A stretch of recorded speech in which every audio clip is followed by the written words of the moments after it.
I'm going to show you how to cut the pattern to a pocket you might find on a classical trouser or maybe on a jean.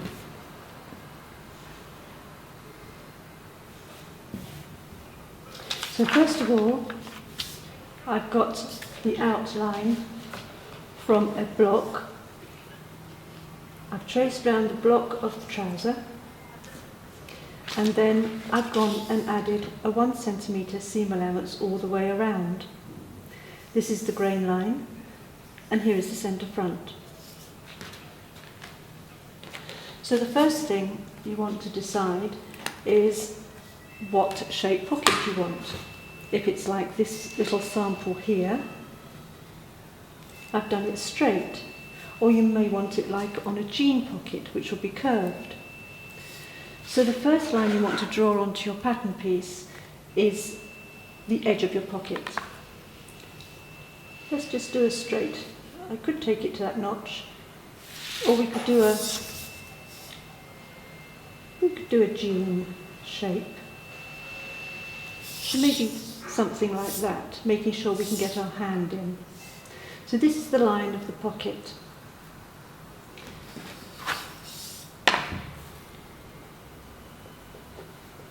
I'll just draw that in so you can see it better.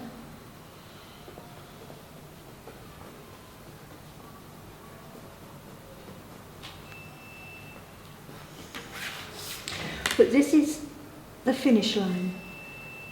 I call it the net line. So we need to now add a seam allowance. So again, I'm adding a centimetre seam allowance.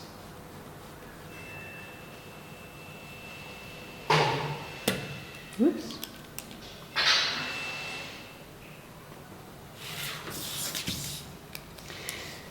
We want to cut this section away because this is where we're going to put our hand in. So before I cut this away and we have one pattern piece, I'm going to trace this off because I don't want to lose it. So I take another piece of paper and I keep the grain lines. So I use these numbers and letters for the grain line. Make sure it's still on grain. And I'm just going to draw around this section of my pattern, which is the side section. There we are. Now I want to make this line come through underneath. So when we do that, we use a tracing wheel. I'm not going to trace the seam allowance, I'm tracing the finish line, the net line. There we are. Now I don't know if you can see that through there, but that's a copy of this net line here. So now that I've got this as a record of this shape, I'm going to cut it away.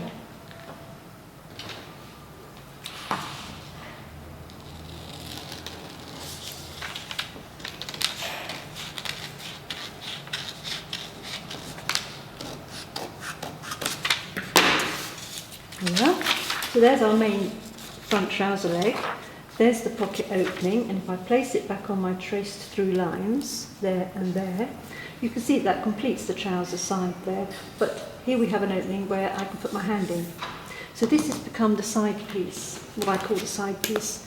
And it has seam allowance, because do you remember, to start with, I already had seam allowances on my pattern piece. So I'm just going to put those in so you can see them. There we are. And I'm going to draw in pencil that pocket opening so you can see it as well. There we are. That sits on there. Now this is where you put your hand in. So this becomes the pocket. If I show you this sample again, this is where I'm putting my hand in. If I turn it round, you can see that that side section also becomes part of the pocket bag. So usually when I'm making a pocket bag, I pretend I'm putting my hand in.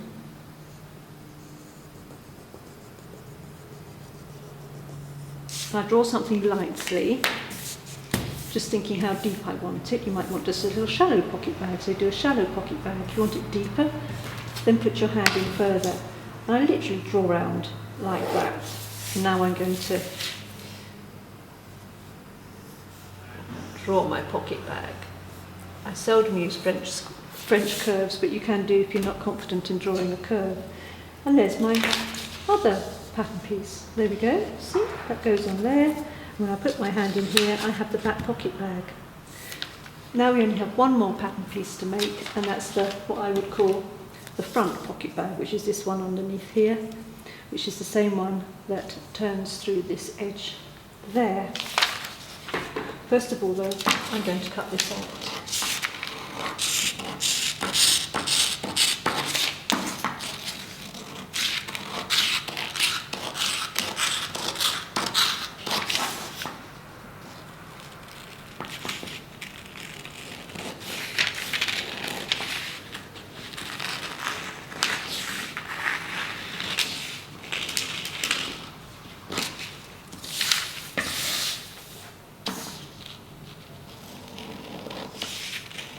Now, when I drew this curve, I didn't add a seam allowance because mentally, visually, I had visualised the seam allowance already on there. I've got plenty for seam allowance and I've still got a deep enough pocket. So that's why you didn't see me add a seam allowance on.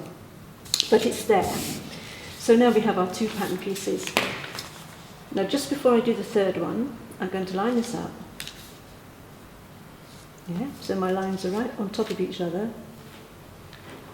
And in order to know where to line it up once it's cut out in fabric, I need notches.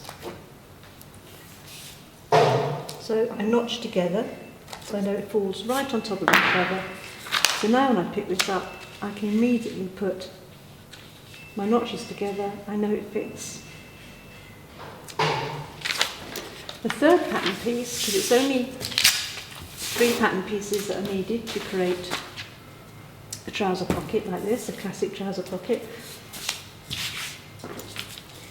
Again, I'm going to make sure I'm on grain, so I line up these lines, because you always want to keep your pattern pieces on grain, and I'm tracing through again.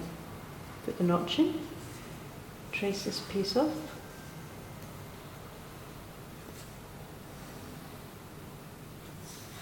like that, and I pick it up. I've got a duplicate of what I've already made, but it's got to become a pocket bag. So if I put this on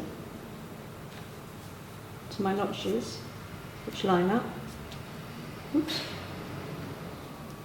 I can then draw this around my pocket bag, which I've already done.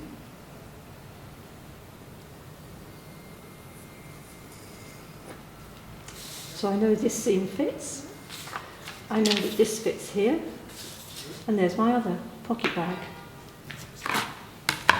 on grain. That's the grain. Let me just draw the grain in here because I didn't do that. Okay. I'll just cut this last piece out. I don't have to add seam allowances on because I've already got them.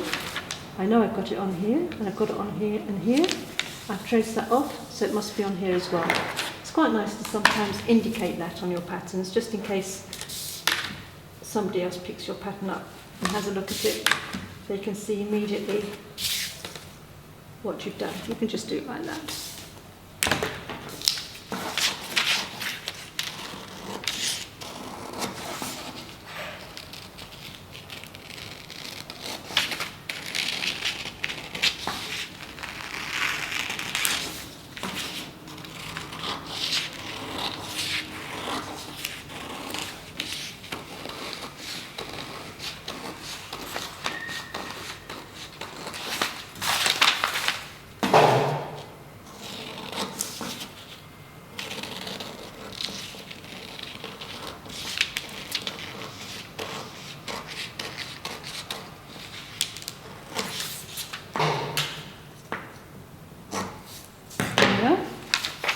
So we have 3 pattern pieces, which makes up this pocket. I've done a curve. You can do a straight, you can do a shaped, you can do whatever as a designer. But the principle is the same. You have your main trouser piece with the edge of the pocket.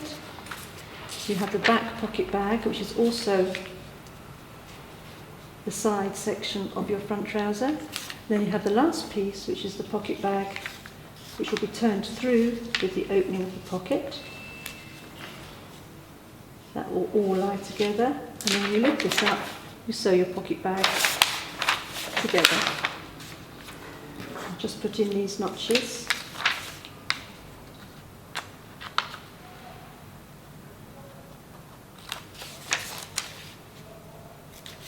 And it all goes together.